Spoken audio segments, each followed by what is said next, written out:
요즘은 자동차를 구입할 때에도 또 어디론가 이사를 갈 때에도 그 선택권이 자녀들에게 있는 것 같습니다. 그러니까 자녀들에게 있어요. 자동차를 구입할 때도요, 세단을 구입할 것인가, 아니면 SUV를 구입할 것인가. 이렇게 아빠 엄마가 구입하기보다는 구입의 결정권을 주기보다는 이 자녀들이 사자고 하면 산대요. 또 아파트에 가서 살 것인가, 아니면 단독주택을 구입해서 살 것인가.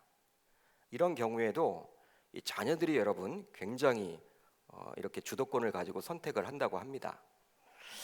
물론 당연히 의식할 메뉴나 여행지 선택 등에 있어서도 단연코 자녀들의 입김이 굉장히 세졌습니다. 우리 집만 하더라도요, 뭐 의식을 하러 갈 때 저와 아내가 먹고 싶은 것은 거의 못 먹는 것 같아요. 그러다 보니까 여러분 살이 자꾸 찌는 것 같습니다. 뭐 아이들이 좋아하는 게 피자, 뭐 스파게티, 뭐 이런 거잖아요. 햄버거. 근데 여러분 같이 가야 돼요. 자녀들이. 저는 여러분 탕 종류를 좋아하는데 그런데 가면 아이들이 잘 먹지 않기 때문에 그러니까 아이들 메뉴에 자꾸 맞추는 것 같아요. 여행을 갈 때도 여러분 마찬가지죠. 부모는 여러분 다른 데 가고 싶어도 자녀들이 어디를 가자고 하면 그쪽을 또 갈 수밖에 없는 게 현실이지 않나 생각을 해봅니다. 그러게 백화점을 비롯해서 많은 유통업계에서도 어린 자녀들의 마음을 잡기 위해서 홍보도 하고 여러 감동적인 행사도 하곤 해요. 그러니까 어린 아이들의 마음을 잡아야 돼. 여러분 이렇게 팔 때도요. 그러니까 물건을 팔 때에도 부모의 마음이 중요한 것이 아니라 이 자녀들의 마음을 잡아야 합니다. 그렇습니다. 예전에는 가장의 모든 중요한 것들을 선택했다면 이젠 시대가 바뀌어서 자녀들의 선택이 굉장히 중요해졌습니다. 심지어는 교회를 선택할 때도요, 부모가 선택하지 못해요. 자녀들이 선택하는 경우가 굉장히 많습니다. 그러게 교회도 전도한다라는 생각으로 단순히 전도지만 돌려서는 안 돼요. 이 다음 세대에 투자를 여러분 굉장히 많이 해야만 합니다. 그게 여러분 전도예요.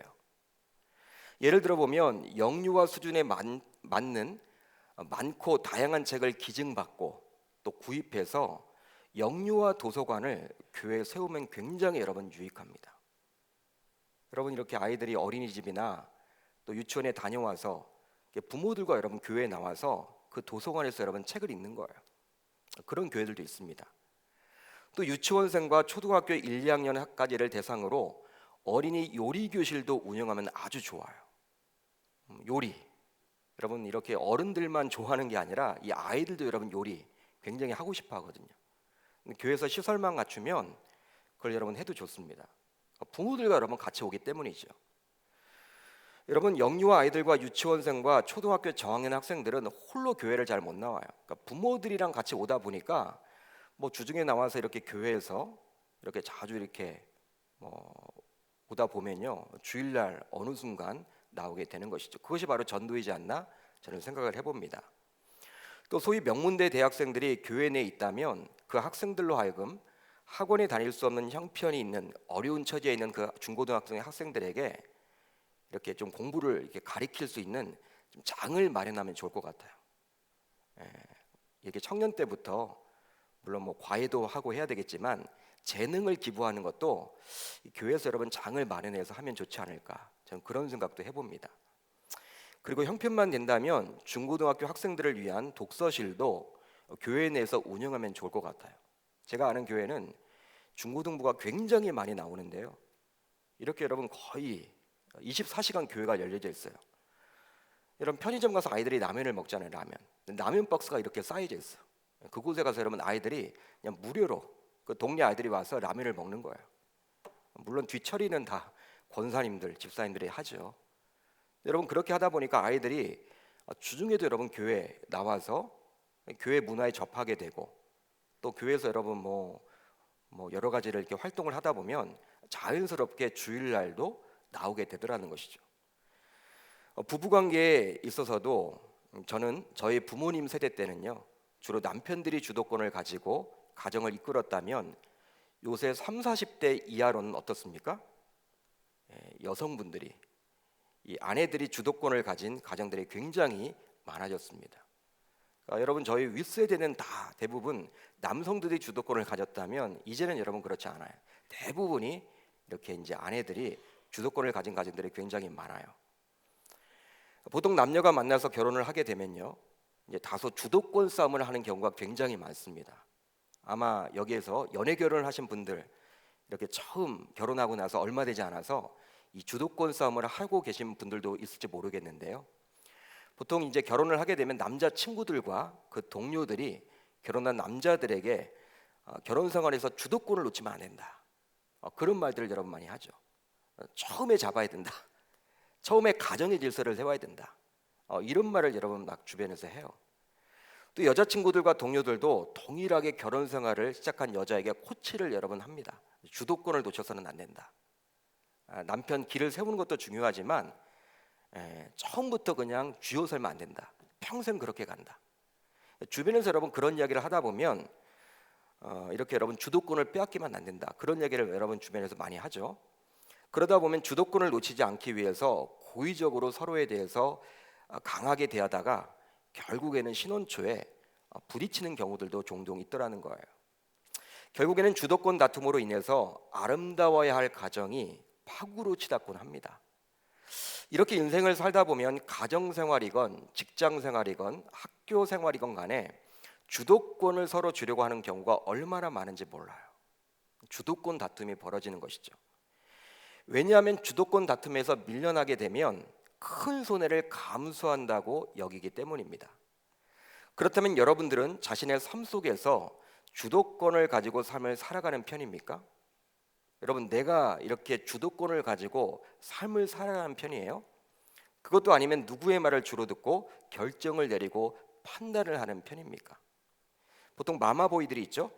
이제 여러분 나이가 30이 넘었는데도 이 자녀들이 어떤 결정을 내리지 못해요. 어떤 결정을 내리지 못하고 다 부모에게 물어봐요. 여러분, 주도권이 부모에게 가 있는 거예요.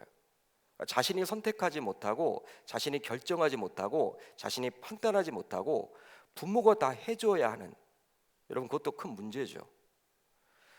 여러분, 그렇다면 예수님을 하나님으로 믿는 진정한 기독교 신자라면 우리들은 예수님을 모르는 세상 사람들과는 분명히 달라야 할 텐데요, 이 주도권 문제에 대해서 한번 오늘은 생각해 보려고 합니다. 오늘 말씀을 통해서 내 인생의 주도권을 과연 내가 주고 살아가는 것이 과연 옳은 것인지, 그것이 아니라면 누구에게 내 인생의 주도권을 드리면 좋을지 살펴보고자 해요. 한마디로 내 인생의 주도권과 관련해서 성경적인 원리에 대해서 오늘 말씀을 통해서 살펴보겠습니다. 여러분, 창세기 5장을 보게 되면요, 이제 여러분들의 성경을 한번 펴보세요. 창세기 5장을 보게 되면 아담의 자손들에 대해서 기록을 해주고 있습니다. 5장 1절로 2절은 이렇게 기록을 해주고 있죠. 이것은 아담의 계보를 적은 책이니라. 5장 시작이 이렇게 시작을 합니다. 아담의 계보에 대한 소개라는 책이에요.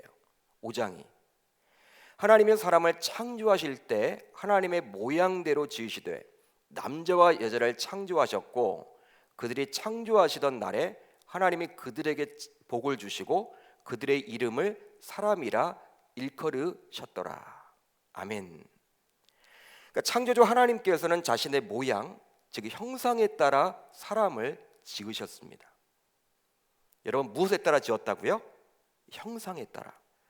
이것은 단순히 사람의 외모가 하나님을 닮았다는 뜻이 아니라 그 본성과 성품이 하나님을 닮았다는 뜻이에요.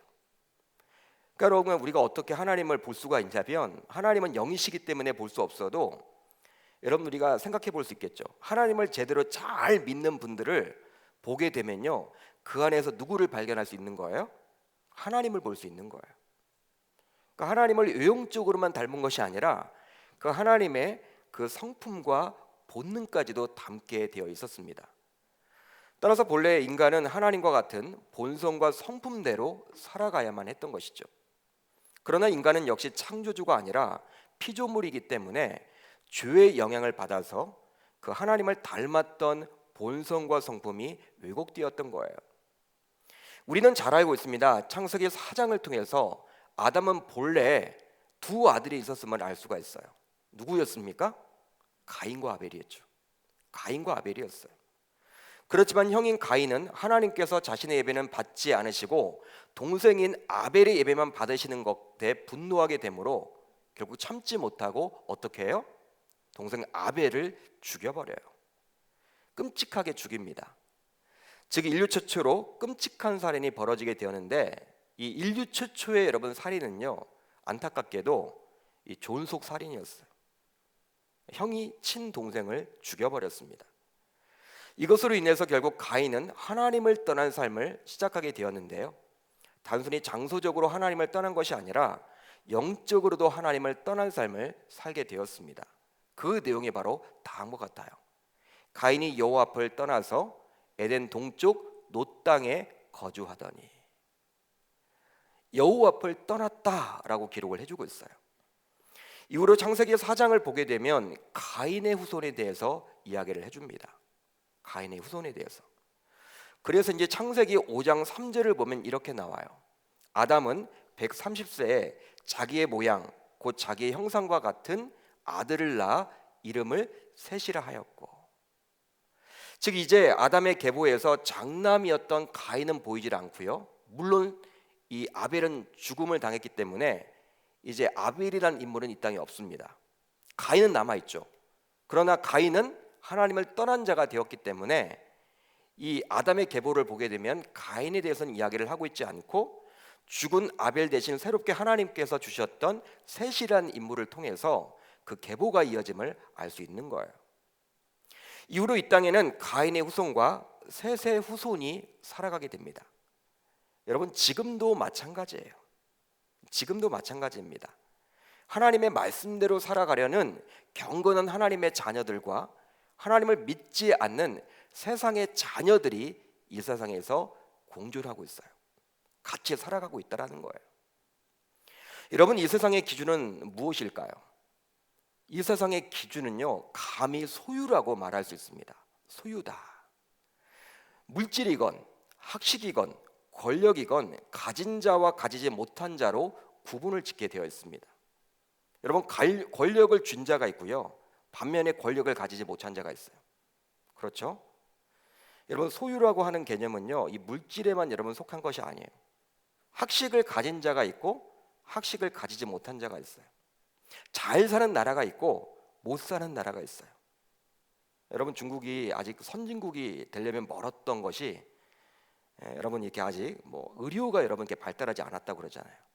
의료가 아직 여러분 뭐 경제적인 것들은 굉장히 커졌어도 여러분 이런 좀 한계가 있는 것이죠.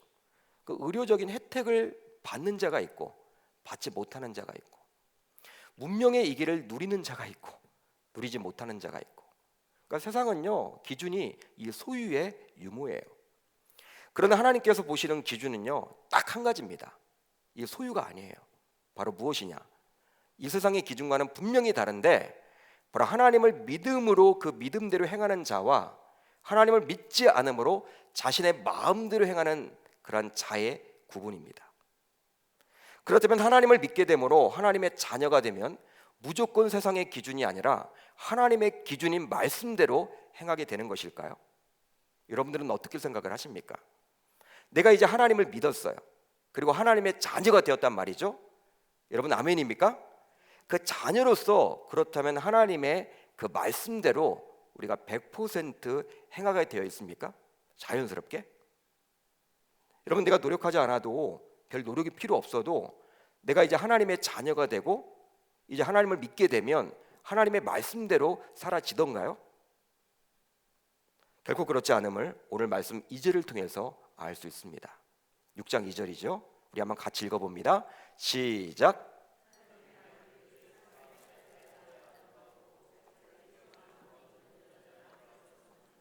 잘 보세요. 하나님의 아들들이 사람의 딸들의 아름다움을 보고 자기들이 좋아하는 모든 여자를 아내로 삼는지라. 이 구절에 나오는 하나님의 아들들은 바로 경건한 셋의 후손을 이야기합니다. 셋의 후손, 제가 말씀드렸죠. 이제 가인이 있고 아벨이 있고, 아벨이 죽었습니다. 가인은 하나님을 떠나게 되었습니다. 그 아벨 대신에 하나님의 누구를 주었어요? 셋이라는 인물을 주었는데, 여기에 나와 있는 하나님의 아들들은 바로 셋의 후손들이에요. 반면에 사람의 딸은 누구를 이야기하는 것일까요? 하나님을 이미 떠난 가인의 후손이라고 볼 수 있어요. 가인의 후손이다. 그런데 문제가 있으니 바로 하나님의 아들들이 사람의 딸들의 아름다움, 즉 외모라는 조건을 보고 자기들이 좋아하는 모든 여자를 아내로 삼게 된 거예요. 본래 하나님께서는 아담에게 하와를 주셨고 하와에게는 아담만을 배우자로 허락해 주셨습니다. 일부 일처제죠. 일부 일처제예요. 지금도 무슬림들은 일부 다처제를 하는 경우도 있습니다. 물론 잘 사는 분들이 그렇게 하죠. 모든 무슬림들이 일부 일처제를 하진 않아요. 왜? 여러분 다 먹여 살려 하기 때문에. 우리나라 여러분 조선시대에도 뭐 일부 다처제, 양반들은 그렇게 했죠. 그런데 여러분 성경적인 원리는요, 일부 다처제가 아니에요. 일부 일처제예요. 그런데 인간에게 여러분 탐심이 들어온 거예요. 탐심. 딱 눈으로 보았을 때 외모를 보고 아름답다 하면요 취하는 거예요. 자기 아내가 있음에도 불구하고 딴 여자를 바라보면서 자기 아내로 삼는 거예요. 여러분 그렇다면 경건한 셋의 후손, 즉 하나님의 아들들이란 자들이 여러분 어떻게 이렇게 되었을까요? 여러분 하나님의 아들들이잖아요. 경건한 셋의 후손 아닙니까? 어떻게 여러분 이렇게 될 수가 있었을까? 어느 순간 여러분 이렇게 되어버린 거예요. 어느 순간 세상 사람들과 별반 다를 바가 없이 일부 일처제에 만족하지 못하고 자신의 참심을 이루고자, 자신의 탐욕을 이루고자 일부 다처제를 추구하게 됩니다. 모든 여자를.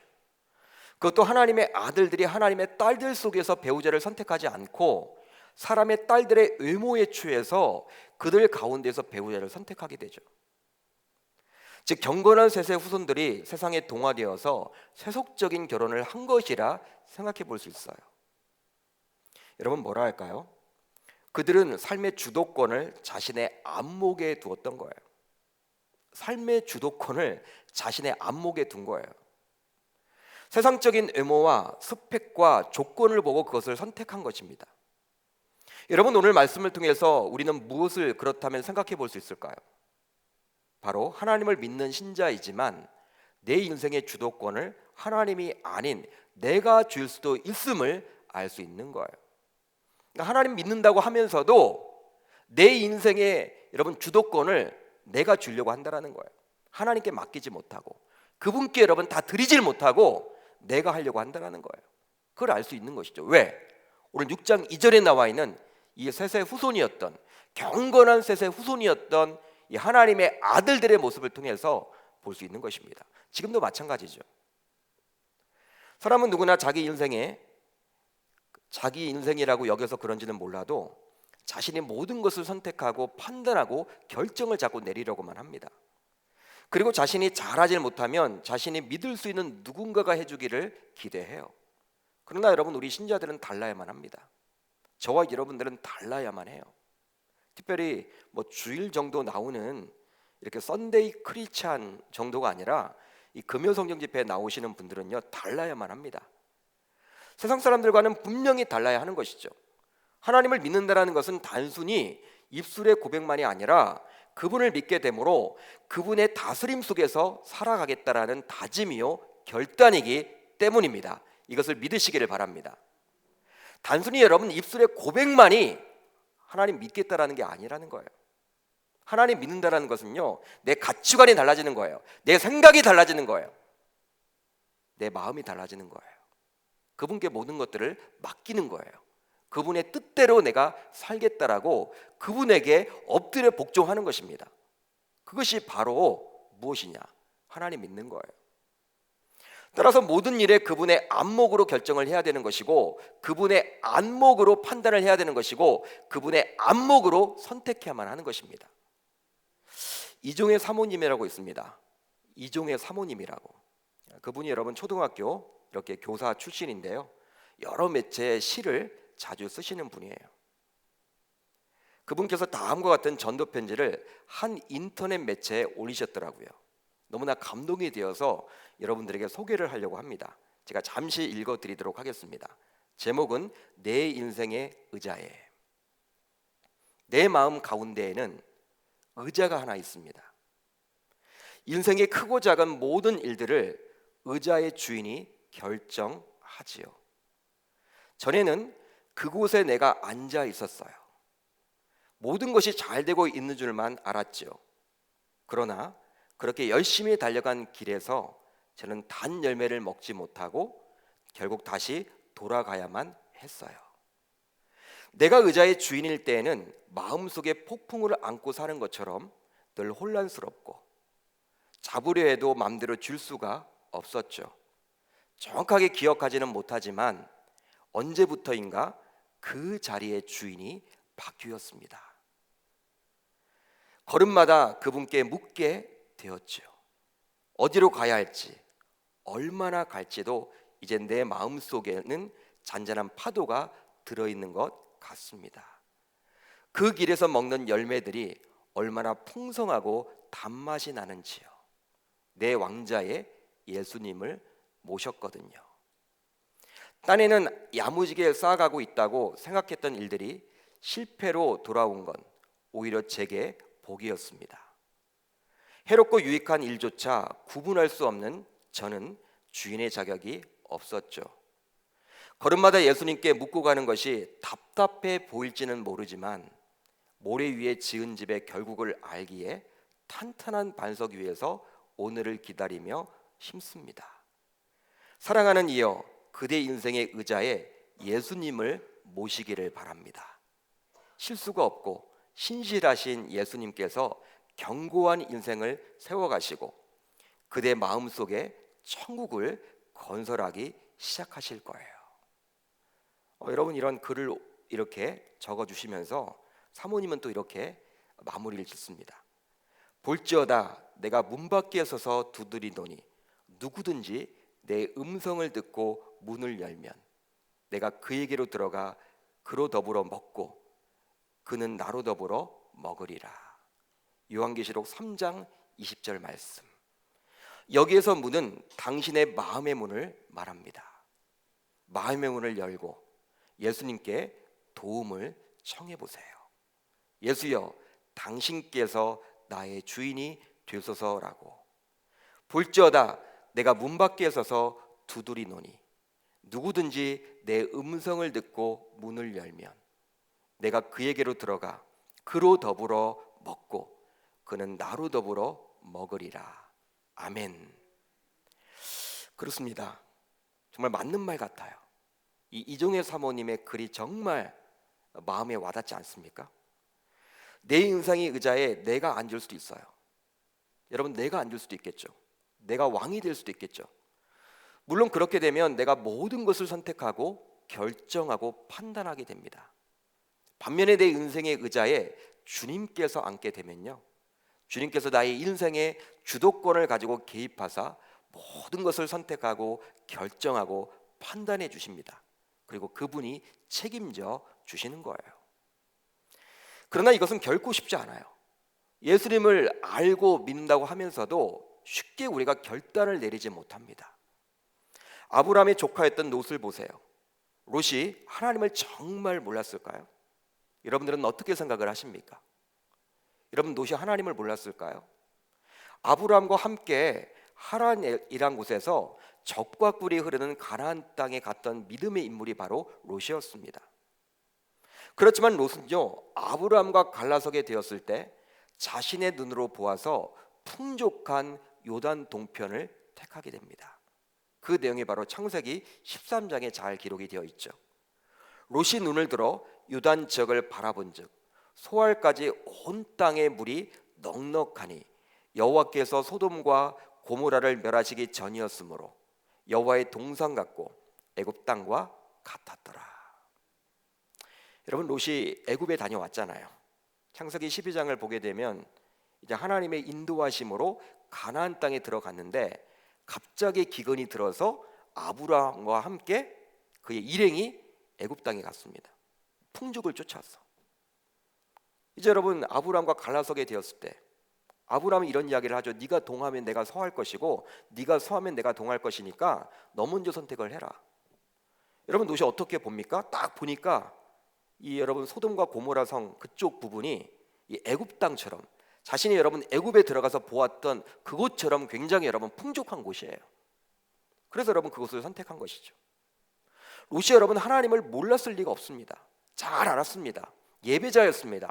아브라함을 쫓아서 예배 드렸을 거예요. 곳곳에서. 또 하나님을 누구보다도 잘 알고 있었습니다. 그러나 롯은 잠시 하나님을 잊었던 것이죠. 그러게 자신이 삶의 주도권을 가지고 자신이 갈 곳을 선택했던 거예요.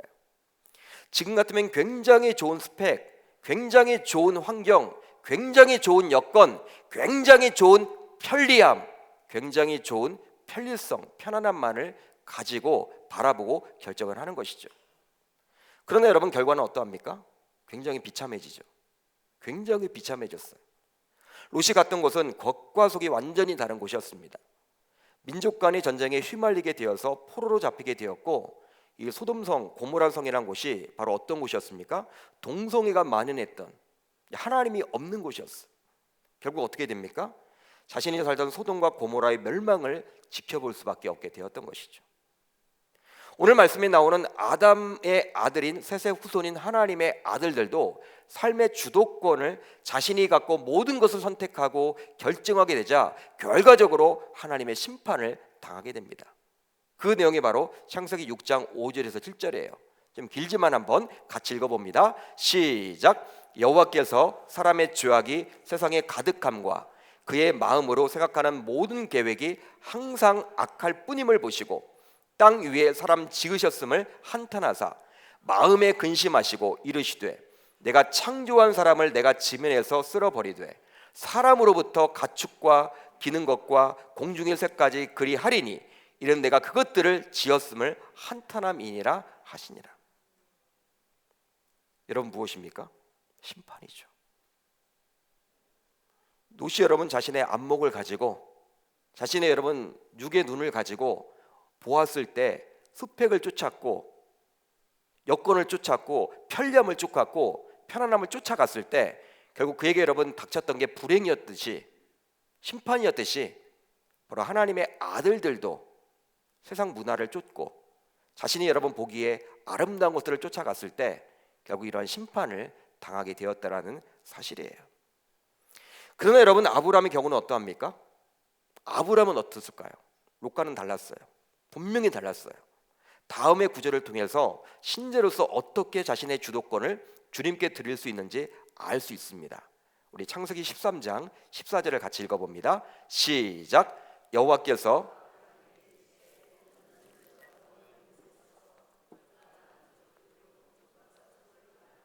아멘.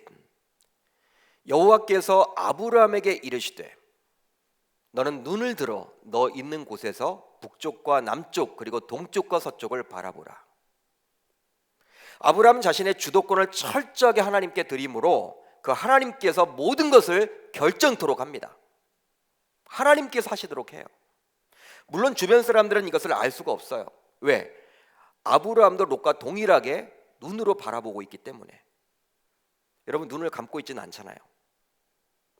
마치 여러분 아브라함이 모든 것을 선택한 것처럼 보여요.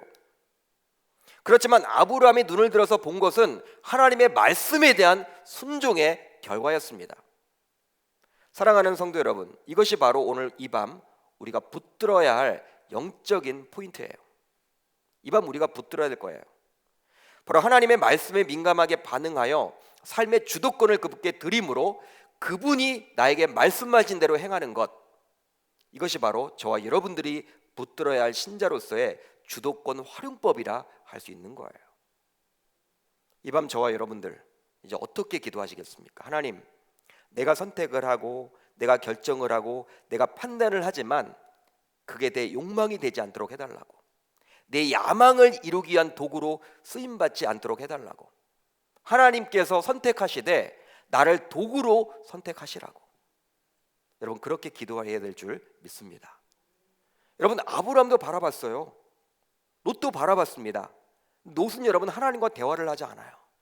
하나님께 묻지 않습니다. 하나님의 음성을 듣지 않습니다. 하나님이 말하지 않습니다. 자신이 본 그대로 행합니다. 하나님을 잊었던 거예요. 순간. 그렇지만 아브라함은 어떻습니까? 바라보긴 바라보는데 롯과 같이 바라보긴 바라봐요. 그렇지만 누가 말씀하셨기 때문에 바라본 거예요? 여호와 하나님. 이 차이가 여러분 굉장히 크다라는 사실이에요. 굉장히 여러분 중요한 영적인 포인트죠. 신자라고 해서 여러분 다 여러분 내 삶의 주도권을 여러분 다 하나님께 맡길 수 있지 않아요. 내 삶의 주도권을 내가 주려고 할 때가 얼마나 많은지 몰라요. 하나님을 믿는다고 하면서도. 그러니까 여러분 단순히 구원받는다, 우리가 예수를 믿고 구원받는다, 여러분 그것으로 만족하는 인생이 되어서는 안 돼요. 여러분 그것은요, 이제 여러분 숨이 헐떡헐떡 거릴 때, 정말 여러분 남은 시간이 이제 정말 얼마 남지 않아서 뭐 부끄러운 구원, 뭐 구원이 부끄러운 구원이 있는지 몰라도 정말 이 교회 생활을 제대로 할 수도 없고 좀 오늘 내일 할 때 여러분 그렇게 뭐 예수 믿고 구원받는 것이지, 여러분 이제 우리 정상적으로 이렇게 활동하는 분들은요, 이렇게 여러분 우리가 예수 믿고 구원받는 것, 천국 가는 것, 그것만을 소원으로 살아서는 안 된다는 거예요. 내 인생의 여러분 주도권이 바로 나에게 있지 아니하고 내 인생의 주도권을 우리 하나님께 간절하게 맡길 수 있는 그러한 신자, 멋진 아브라함과 같은 모습의 그러한 신자들이 다 되어야 한다는 것입니다. 여러분 그것이 바로 오늘 이 밤 우리가 기도해야 될 내용이에요. 저와 여러분들 신자로서 인생의 주도권을 내가 아닌 오직 주님께 드릴 수 있기를 주님의 이름으로 축복합니다. 그렇게 할 때 아브라함의 인생을 주님께서 책임져 주셨듯이 저와 여러분들의 인생도 책임져 주실 줄 주님의 이름으로 축복합니다. 그러니까 여러분 신자라고 해서 구별된 신자가 됐어요. 단순히 여러분 예수 믿고 내가 천국 가겠다, 그건 여러분 기본이에요. 기본. 삶의 주도권을 롯처럼 그렇게 하지 말고 아브라함처럼 드릴 수 있기를 주님의 이름으로 축복합니다. 여러분 롯이 여러분 지옥 갔겠습니까?